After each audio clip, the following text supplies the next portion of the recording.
রেকর্ডের অধিকারী হতে কার না ভালো লাগে, তার উপর সেই রেকর্ডটা যদি হয় আইপিএলে। ইন্ডিয়ান প্রিমিয়ার লিগে বছরের পর বছর ধরে একটি রেকর্ড অক্ষুণ্ণ রেখেছেন মুস্তাফিজুর রহমান। এমনকি এবারও সেই রেকর্ড ভাঙতে পারলেন না কেউ। একমাত্র বিদেশি হিসেবে আইপিএল এর উদীয়মান ক্রিকেটার হওয়ার রেকর্ড এখনো রয়েছে বাংলাদেশি পেসার মুস্তাফিজের দখলে।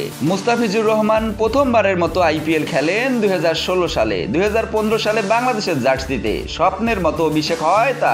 সেই পারফরমেন্স দেখে তাকে 2016 আইপিএলে দলভুক্ত করে সানরাইজ হায়দ্রাবাদ। নিজের প্রথম আসরেই মুস্তাফিজ হয়ে ওঠেন দলের তুরুপের তাস। ভীষণ প্রয়োজনের সময়টায় দলকে উইকেট এনে দিতেন মুস্তাফিজ, সেই সাথে চোখ ধাঁধানো বোলিং করতেন। তার কাঁধে ভর করে সেবার আইপিএলে শিরোপা জেতে সানরাইজ হায়দ্রাবাদ, যা এখন পর্যন্ত দলটির একমাত্র শিরোপা।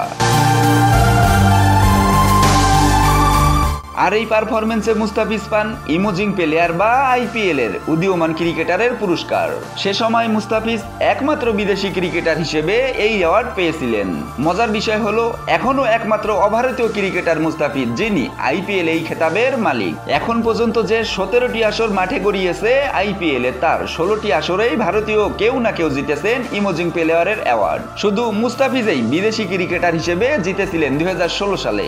মুস্তাফিজের মতো পেসারদের জন্য আইপিএল এর ইমার্জিং প্লেয়ার অ্যাওয়ার্ড যেন সোনার হরিণ। তিনি ছাড়া আর মাত্র 2 জন পেসার এই খেতাব জিতেছেন।